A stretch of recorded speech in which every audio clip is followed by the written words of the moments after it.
अस्सलाम वालेकुम नाज़रीन, मैं हूँ शाहिद मेतला और आप मेरा डिजिटल चैनल देख रहे हैं। मंडे के रोज़ एक मेरा कॉलम छपा जो कि जनरल बाजवा के साथ इंटरेक्शन के हवाले से था।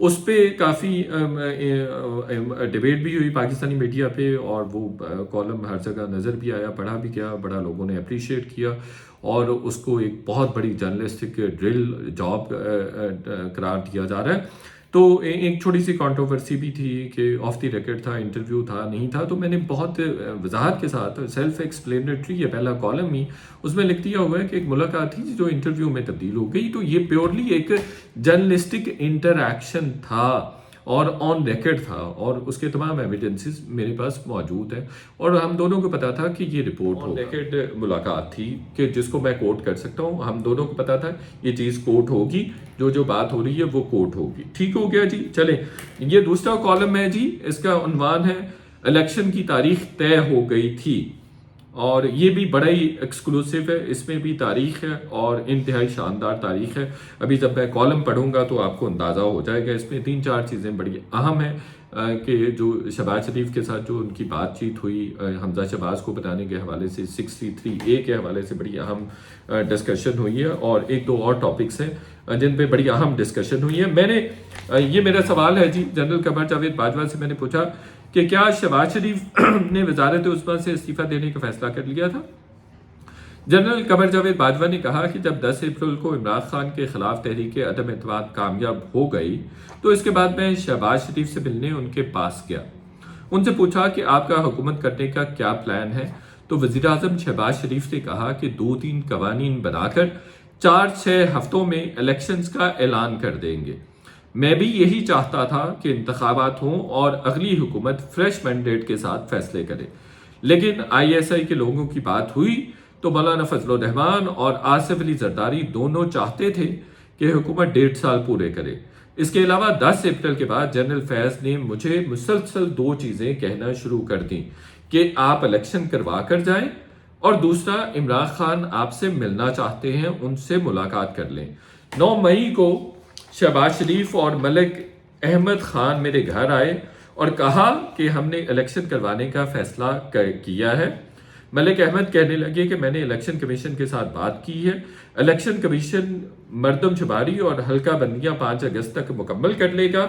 हुकूमत ने फैसला किया है कि अगर हम बजट नहीं देते हैं तो 5 सितंबर को इलेक्शन करवा दिए जाएंगे और अगर बजट पेश करना पड़ा तो हम 5 अक्टूबर को इलेक्शन करवाने के लिए तैयार हैं। यानी इलेक्शन की डेट तय हो गई थी। अगर बजट देती हुकूमत तो 5 अक्टूबर और बजट ना देती तो 5 सितंबर। हुआ क्या, यूं इलेक्शन की तारीख का फैसला हो गया और PTI को भी इस फैसले से आगाह कर दिया गया। PTI को कहा गया कि आप लॉन्ग मार्च ना करें, लॉन्ग मार्च का ऐलान ना करें। इसके बाद शहबाज शरीफ लंदन चले गए। 19 मई को मलिक अहमद खान मेरे घर दोबारा आए। उन्होंने बताया कि शहबाज शरीफ ने फैसला किया है कि हम इलेक्शन करवा रहे हैं और कल शहबाज शरीफ इस्तीफा देंगे। यानी शहबाज शरीफ ने इस्तीफा देने का फैसला कर लिया था, इलेक्शन करवाने का भी उन्होंने फैसला कर लिया था। फिर जनरल बाजवा कहते हैं कि शहबाज शरीफ ने इरफान सिद्दीकी से इख्तितामी तकरीर भी लिखवा ली थी। शहबाज शरीफ ने 20 मई को इस्तीफा देना था। बहुत बड़ी खबर, सारा कॉलम ही अल्हम्दुलिल्लाह एक एक जुमले में आपको खबर मिलेगी। अभी मलिक अहमद खान बैठे ही थे तो DG ISI नदीम अंजुम भी आ गए। उन्होंने कहा कि अगर कल शहबाज शरीफ इस्तीफा देते हैं तो 25 मई को कतर में IMF के साथ मुज़ाकरात कौन करेगा। हुकूमत से दरख्वास्त करें कि शहबाज शरीफ 10 दिन बाद मुस्ताफ़ी हों ताकि IMF से मुज़ाकरात भी हो जाएं और निगरान सेटअप बनाने के लिए हमें 10 दिन का वक्त भी मिल जाए। मलिक अहमद ने कहा कि मियां नवाज शरीफ फैसला कर चुके हैं कि कल शहबाज शरीफ मुस्ताफ़ी होंगे, तो इस सिलसिले में मैं उनसे बात नहीं कर सकता। बेहतर है कि आप यानी आर्मी चीफ नवाज शरीफ से बात कर लें या DG ISI बात करें। जनरल कमर जावेद बाजवा कहते हैं कि मैंने DG ISI को कहा कि नवाज शरीफ से दरख्वास्त करें कि वो 10 दिन हमें दे दें। DG ISI ने नवाज शरीफ से बात की और उनको 10 दिन बाद मुस्ताफ़ी होने पर मना लिया। यही बात DG ISI ने शाह महमूद कुरैशी, परवेज खटक और असद उमर को बता दी और कहा कि आप लॉन्ग मार्च का ऐलान मत करें, लेकिन इन तीनों अहबाब ने कहा कि इमरान खान नहीं मान रहे। 20 मई को मुल्तान में इमरान खान का जलसा था, बहरहाल उन्होंने लॉन्ग मार्च का ऐलान नहीं किया। DG ISI ने बड़ी मुश्किल से ऐलान करने से रोका। یعنی عمران خان اور ان کے ساتھیوں کو بڑی مشکل سے 20 مئی والے ملتان والے جلسے میں روکا تھا۔ عمران خان فوری الیکشن کا اعلان چاہتے تھے۔ 22 مئی کو عمران خان نے پشاور میں پریس کانفرنس رکھ لی۔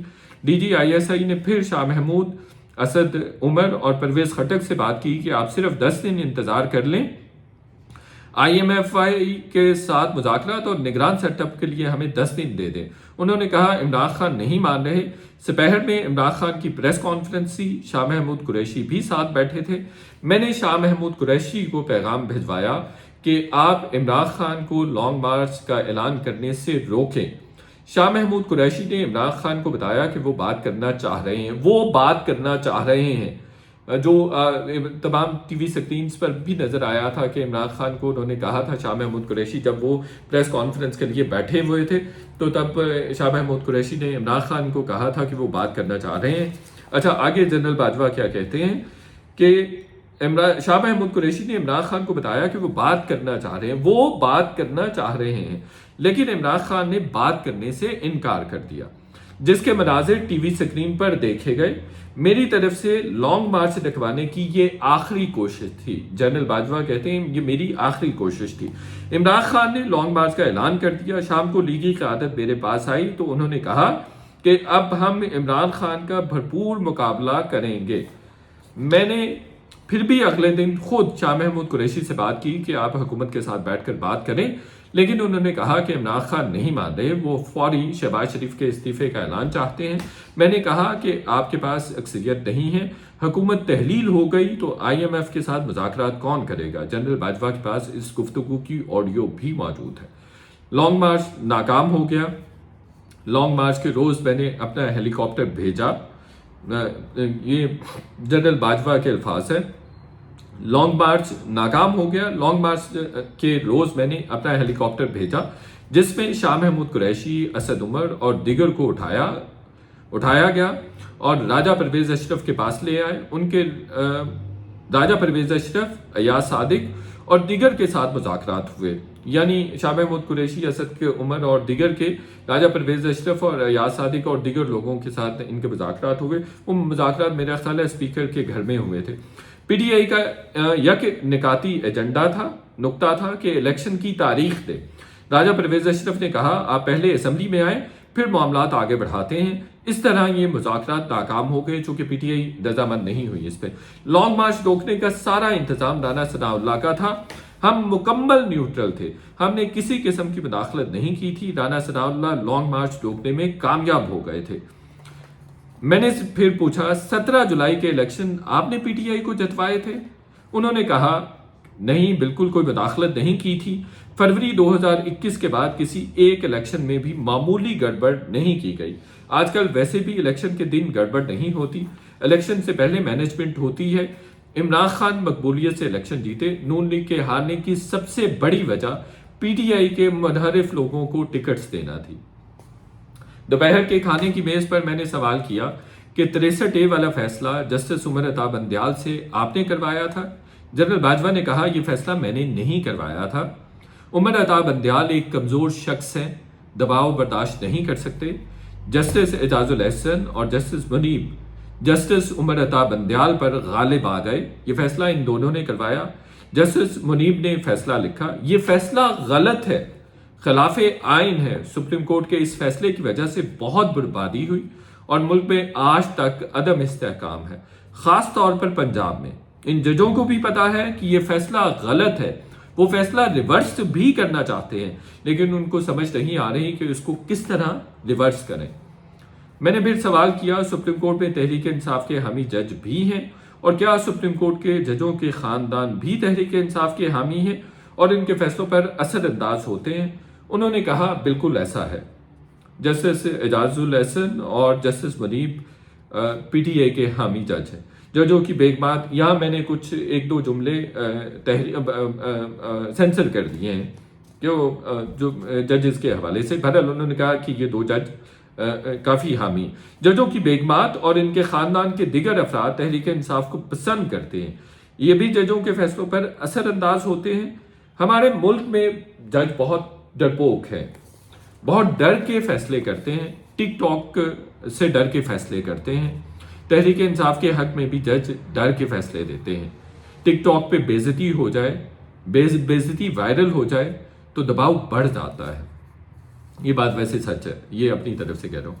फिर मैंने सवाल किया, इमरान खान को बनी गाला केस में नाअहली से आपने बचाया था? उन्होंने कहा, एक दिन जनरल फैज मेरे पास आए और उन्होंने कहा कि बनी गाला केस में इमरान खान के कागजात मुकम्मल नहीं हैं, अहम बात है, वो नाअहल हो जाएंगे तो क्या किया जाए। जैसे साकिब निसार भी कहते कि अगर इमरान खान को नाअहल कर दिया तो बाकी कौन बचेगा, मुल्क भी तो चलाना है। मैंने भी कहा कि इमरान खान को नाअहल करते हैं तो वज़ीर आज़म कौन बनेगा, यानी ये पहले से डिसाइडेड था कहीं ना कहीं कि भाई वज़ीर आज़म इमरान खान को ही बनना है। अच्छा, फिर वो गोया होते हैं, इमरान खान की 40 साल पुरानी रसीदें दस्तयाब नहीं थी, बैंक्स बंद हो गए थे, इमरान खान नाअहली से बच गए, इसके बदले जहांगीर तरीन को नाअहल कर दिया गया।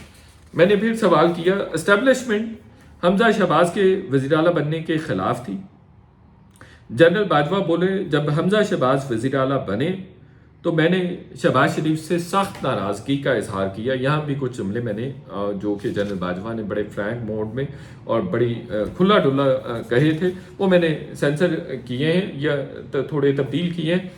तो मैंने शहबाज शरीफ पर सख्त नाराज़गी का इजहार किया कि आपने अपने बेटे को वज़ीर आला बना दिया है, आपको पार्टी में कोई और बंदा नहीं मिला है जिसको आप वज़ीर आला बना सकें, और शहबाज शरीफ को जितनी मर्जी सख्त बात कर ली जाए उनको कोई फ़र्क नहीं पड़ता, वो कोई जवाब नहीं देते हैं। ये जनरल बाजवा ने कहा। फिर उन्होंने कहा कि हमजा शहबाज अब उन्होंने कहा कि मैंने उनकी खूब क्लास ली और वो सर झुकाकर बात सुनते रहे। फिर कहते हैं कि हमजा शहबाज इंतहाई निकम्मा है, सलमान शहबाज काफ़ी तेज़ और बासलाहियत है, शहबाज शरीफ कमज़ोर वज़ीर आज़म है, उनसे हुकूमत नहीं चल रही, ना वज़रा उनकी बात सुनते हैं, वज़रा उनको घास भी नहीं डालते, बड़े मियाँ आएंगे तो हालात बेहतर होंगे। मैंने सवाल किया, सलमान शहबाज को आपने बाहर भेजा था? जनरल बाजवा ने कहा, नहीं, बल्कि मैंने जनरल फैज से पूछा था कि सलमान शहबाज बाहर कैसे गया, तो उसने कहा मुझे भी नहीं पता चला। जनरल बाजवा कहने लगे कि इसके बाद शहबाज शरीफ को वजारत उस्मा में मज़ा आने लगा था, यानी वो लॉन्ग मार्च वाली बात के बाद ख़त्म हो गया मामला, और फिर उसके बाद शहबाज शरीफ को वजारत उस्मा में मज़ा आने लगा था। कुछ अरसे बाद जनरल फैज़ फिर मेरे पास आए और कहा कि इमरान खान से एक दफ़ा मिल लें। मैंने जनरल फैज़ को कहा, अच्छा इन्हें कहें मेरे घर आ जाए। जनरल फैज़ ने कहा, नहीं, आप ऐवान सदर में मिल लें। सदर आरिफ अलवी भी मुझे बार बार इमरान खान से मिलने का कह रहे थे। मैं ऐवान सदर चला गया तो हैरान रह गया कि इमरान खान मुझसे बहुत अच्छे तरीके से मिले, जैसे उनको मुझसे कोई शिकायत नहीं और जैसे कोई गैर मामूली बात ना हुई हो। मेरा ख्याल था वो गिला करेंगे, लेकिन वो बिल्कुल नॉर्मल थे। मैं उनकी मुनाफिकत पर हैरान था क्योंकि वो अवाम में मुझ पर भरपूर तनकीद करते थे। मैंने कहा, आप मुझे मीर जाफ़र और मीर सादिक कहते हैं। इमरान खान साफ मुकर गया, कहता मैं नवाज और शहबाज को कहता हूँ, फिर कहता कि आप उनकी हुकूमत गिरा दें। इमरान खान ने जनरल बाजवा को कहा, फिर कहता कि आप उनकी हुकूमत गिरा दें, उनको घर भेज दें और इलेक्शन करवा दें। मैंने कहा, आप तो असम्बली में ही नहीं हैं, हुकूमत 2 सीटों पर खड़ी है, आप असम्बली जाएं फिर आपको फ़ायदा होगा। तो इमरान खान कहने लगे कि बस आप हुकूमत गिरा दें और इलेक्शन करवाएं। तो मैंने आरिफ अलवी को अंदर बुला लिया जो इससे पहले बाहर बैठे थे और इन्हें कहा कि इन्हें समझाएं कि कैसे हुकूमत गिरा सकते हैं और हुकूमत ख़त्म होने का उनको कोई फ़ायदा नहीं होगा जब तक वो असम्बली नहीं जाते। फिर आरिफ अलवी ने भी उनको समझाया ये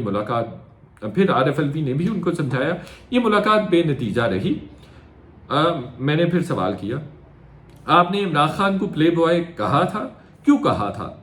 जनरल बाजवा कहते हैं कि इमरान खान से जब दूसरी मुलाकात हुई तो मैं बड़े गुस्से में था क्योंकि वो मुसलसल मेरे बारे में झूठ बोल रहे थे।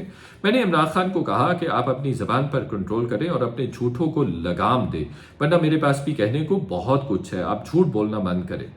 इमरान खान ने कहा, आप क्या करेंगे? मैंने कहा, आप प्ले बॉय नहीं रहे हैं, आपकी भी वीडियोज़ मौजूद हैं, अगर ज़बान बंद ना की तो गिला ना कीजिएगा। इस तरह ये मुलाकात भी तलखी पर ख़त्म हो गई। यहाँ पे कॉलम ख़त्म हो जाता है और ये जनरल बाजवा ने इसमें कहीं नहीं कहा कि मेरे पास वीडियोस हैं, उन्होंने कहा आपकी भी वीडियोस मौजूद हैं। प्राइवेट लोगों का जिक्र शायद कर रहे थे और इस बारे में मैंने उनसे पूछा भी हुआ है जो अगले कॉलम्स में आएगा कि वो वीडियोस किसके पास है। वीडियो ये वाला वीलॉग देखने का बहुत शुक्रिया। आपसे रिक्वेस्ट है कि चैनल को सब्सक्राइब करें। शुक्रिया।